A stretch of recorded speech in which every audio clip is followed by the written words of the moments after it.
Hi guys, तो आज की वीडियो में हम बात करेंगे about the worst courses to study in Canada in 2024 और ये है हमारा वीडियो का पार्ट 2।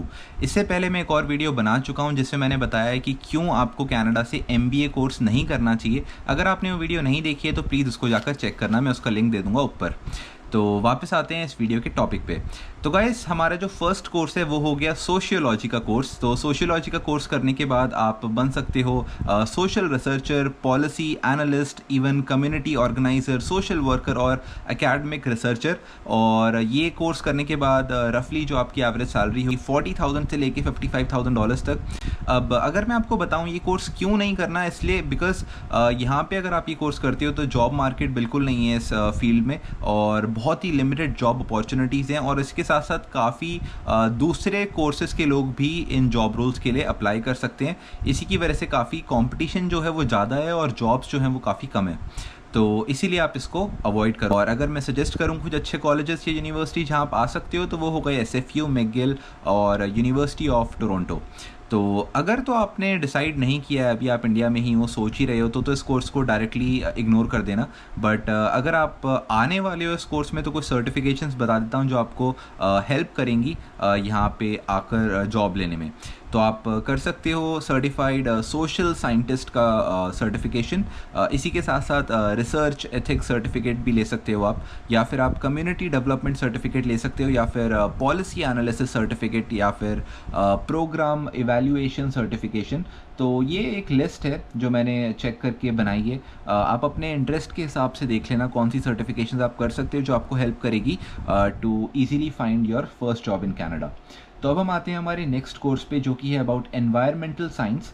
एनवायरमेंटल साइंस का कनाडा में इतना ज़्यादा स्कोप नहीं है। अगर आप ये कोर्स कर भी लेते हो तो उसके बाद अगर मैं जॉब टाइटल्स की बात करूं तो आप बन सकते हो एनवायरमेंटल कंसल्टेंट या फिर वाइल्ड लाइफ बायोलॉजिस्ट। इसी के साथ साथ आप बन सकते हो इकोलॉजिस्ट या फिर सस्टेनेबिलिटी स्पेशलिस्ट या फिर एनवायरमेंटल टेक्नीशियन। अगर मैं इसकी सैलरी की बात करूँ तो सैलरी एवरेज सैलरी 50,000 से लेकर $70,000 तक है। और अगर मैं बताऊँ आपको क्यों ये कोर्स नहीं करना, तो दैट्स बिकॉज इस फील्ड में कंपटीशन काफ़ी ज़्यादा है, ओवर सैचुरेशन है ग्रेजुएट्स की, क्योंकि इंडिया से इतने ज़्यादा लोग आए हैं। काफ़ी लोग तो इंटरेस्ट भी नहीं होता उनको फील्ड में, वो बस चाहते हैं, एजेंट से बोलते हैं कि हमें इजीली कनाडा जाना है और जो भी कोर्स मिले ले लो। यहाँ आके पार्ट टाइम जॉब वगैरह करते हैं और अपना पैसे का वो सीन देखने लग जाते हैं, पढ़ाई में उनको इंटरेस्ट नहीं होता। तो आप ऐसे काम मत करना, आप अपना फील्ड देखो और वो फील्ड देखो जो हाई डिमांड में हो, वैसे कोर्सेज करो जो इजीली करके यहाँ पे आपकी जॉब लग जाए। तो वापस आते हैं टॉपिक पे।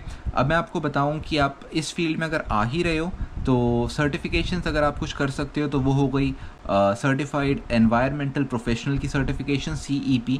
इसी के साथ साथ आप LEED ग्रीन एसोसिएट की सर्टिफिकेशन कर सकते हो, या फिर सर्टिफाइड एनर्जी मैनेजर बन सकते हो, या फिर wild life habitat management certification कर सकते हो। तो ये सारी सर्टिफिकेशंस जस्ट एक एग्जांपल है, आप अपने इंटरेस्ट के हिसाब से देख सकते हो। ये उन लोगों के लिए जिन्होंने डिसाइड कर लिए है और यहाँ पे आ ही रहे हैं ये कोर्स करने के लिए। और अगर मैं कुछ अच्छे एग्जांपल दूँ जहाँ आप आ सकते हो तो वो होगा university of Alberta, university of British Columbia और मैकगिल यूनिवर्सिटी। अगर मैं इसकी ROI की बात करूं तो ROI इसका मॉडरेट ही है, क्योंकि काफ़ी लाइक जो एम्प्लॉयर्स हैं वो और एडवांस्ड डिग्री रिक्वायर करते हैं to offer a job in this field. तो जितना पैसा लगाओगे आप रिकवर कर सकते हो, क्योंकि सैलरीज थोड़ी ज़्यादा हैं, बट थोड़ा सा जॉब मार्केट जो है वो टफ़ है, तो आपको जॉब लेने में टाइम लग जाएगा। इसी के बाद हम आते हैं हमारे थर्ड कोर्स पे जो कि है एजुकेशन रिलेटेड कोर्सेज। तो एजुकेशन रिलेटेड कोर्सेज में जॉब टाइटल्स जो हो गए वो आपके हो गए टीचर्स के, एजुकेशनल कंसल्टेंट के, करिकुलम डेवलपर के, ट्यूटर के, एजुकेशन एडमिनिस्ट्रेटर के। इन सारे जॉब रोल्स में लाइक अगर आप अपना काम करते हो तो आप सैलरीज जो है वो मतलब वेज जो है ज़्यादा ले सकते हो। बट अगर मैं एवरेज सैलरी की बात करूँ तो एवरेज सैलरी $50,000 to $65,000 के बीच में ही रहती है इसकी। और अगर मैं रीज़न की बात करूं कि क्यों आपको ये कोर्स नहीं करना है, इट्स बिकॉज बहुत ही ज़्यादा ओवर सैचुरेटेड जॉब मार्केट है और काफ़ी सारे ग्रेजुएट्स हैं जो बाकी दूसरी फील्ड्स में हैं और वो टीचिंग इंडस्ट्री में आ गए हैं। तो उसकी वजह से जो है कंपटीशन जो है काफ़ी ज़्यादा बढ़ गया है। और इसी के साथ साथ जो एजुकेशन सेक्टर है उसमें यहाँ पे कनाडा में अभी कॉस्ट कटिंग हो रही है, तो बजट कट्स हो रहे हैं, इसलिए बहुत ज़्यादा जो है टीचर्स रिलेटेड जॉब्स नहीं मिलेंगी आपको। अगर मैं कुछ सर्टिफिकेशंस की बात करूं तो वो हो गया teaching certificate, special education certificate, इसी के साथ साथ आप देख सकते हो एजुकेशनल लीडरशिप सर्टिफिकेशन या फिर प्रोफेशनल डेवलपमेंट सर्टिफिकेशन। अगर आप कुछ अच्छे कॉलेजेस या यूनिवर्सिटीज़ में आ सकते हो तो वो हो गया McGill university, University of Toronto, university of British Colombia, university of Alberta. और अगर मैं इसके ROI की बात करूं तो ROI बेसिकली टीचिंग इंडस्ट्री में लो ही है। इन जर्नल जो है ना कंपटीशन काफ़ी ज़्यादा है, तो जॉब लेने में काफ़ी टाइम लग जाता है, इसलिए यही मेन रीज़न है कि आप इस फील्ड को अवॉइड करो। अब हम आते हैं हमारे 4th कोर्स पे जो कि है अबाउट जर्नलिज्म। बेसिकली जर्नलिज्म का कोर्स करने के लिए बाद आप बन सकते हो जर्नलिस्ट या फिर एडिटर या फिर broadcast producer, even content writer और डिजिटल मार्केटिंग स्पेशलिस्ट। और अगर मैं इसकी एवरेज सैलरी की बात करूं तो 40,000 से लेके $60,000 तक की एवरेज सैलरी है। मैं कुछ सर्टिफिकेशंस बताऊं आपको, जैसे अगर आप यहाँ पे आ ही रहे हो तो ये सर्टिफिकेशंस करके आपको थोड़ा बेनिफिट होगा। तो वो सर्टिफिकेशंस हो गई सर्टिफाइड जर्नलिस्ट या फिर मल्टीमीडिया जर्नलिज्म सर्टिफिकेट, आप इवन एडिटिंग सर्टिफिकेशन कर सकते हो या फिर सोशल मीडिया स्ट्रैटेजी सर्टिफिकेशन कर सकते हो। इसी के साथ साथ आप इन्वेस्टिगेटिव जर्नलिज्म सर्टिफिकेट भी कर सकते हो। अगर आप यहाँ पे आ ही रहे हो, पहली बात तो अवॉइड ही करो, बट अगर आ रहे हो तो कुछ अच्छे कॉलेजेस बता देता हूँ जहाँ पे आप आ सकते हो। वो गए Ryerson University, Western University, University of British Columbia. और जिन कॉलेजेस को आपको इग्नोर करना है, अवॉइड करना है, वो कॉलेजेस हो गए Algonquin College, Mount Royal University, Humber College, even Carleton university.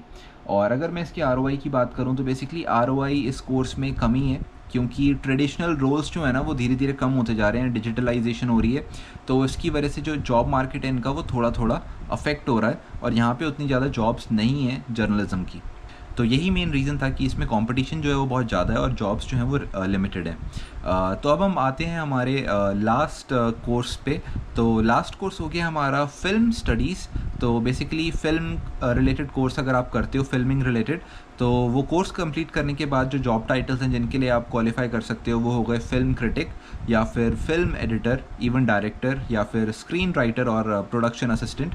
तो बेसिकली मैंने कनाडा में वैसे देखा नहीं है ज़्यादा लोग को ये कोर्स करते हुए, बट अगर आप सोच रहे हो तो वहीं उसको रोक लेना। मतलब यहाँ पे आना इस फील्ड में अच्छा नहीं है, क्योंकि बहुत मतलब जॉब्स तो हैं ही नहीं। और अगर मैं एवरेज सैलरी की बात करूँ तो एवरेज सैलरी कुछ 40,000 से लेके $50,000 तक है। अगर मैं कुछ कॉलेजेस बताऊं जहाँ पे आपको नहीं आना है तो वो हो गया ओंटारियो कॉलेज, कैपिलानो यूनिवर्सिटी और एल्गनकन कॉलेज। अगर मैं कुछ अच्छे सर्टिफिकेशंस बताऊं आपको जो आप कर सकते हो अगर आप इस फील्ड में आ रहे हो, जिससे आपका करियर बूस्ट हो, तो वो हो गया certified film and video editor का सर्टिफिकेट, फिल्म प्रोडक्शन सर्टिफिकेट। इसी के साथ साथ आप डिजिटल मीडिया सर्टिफिकेशन ले सकते हो और सर्टिफिकेट इन फिल्म स्टडीज़ ले सकते हो। तो अगर मैं इसके ROI की बात करूं तो मतलब ROI इसमें ज़्यादा है नहीं, आप बस पैसे लगाओगे, यहाँ पे आप पढ़ने आ जाओगे, उसके बाद जॉब तो यहाँ पे इन फील्ड्स में बहुत ही कम है, या मतलब बोलूँगा ना के बराबर ही है। तो इस कोर्स को आप अवॉइड करना। तो गाइस इस वीडियो में इतना ही। आई थिंक आपको इस वीडियो को देखकर आइडिया लग जाएगा कि आपको कौन से कोर्सेज नहीं करने हैं कनाडा में। सो गाइस अगर ये वीडियो आपको अच्छी लगी तो इस वीडियो को लाइक करना, फ्रेंड्स फैमिली के साथ शेयर करना और मेरे चैनल को सब्सक्राइब करना। Thank you so much for watching guys, see you in the next video, bye.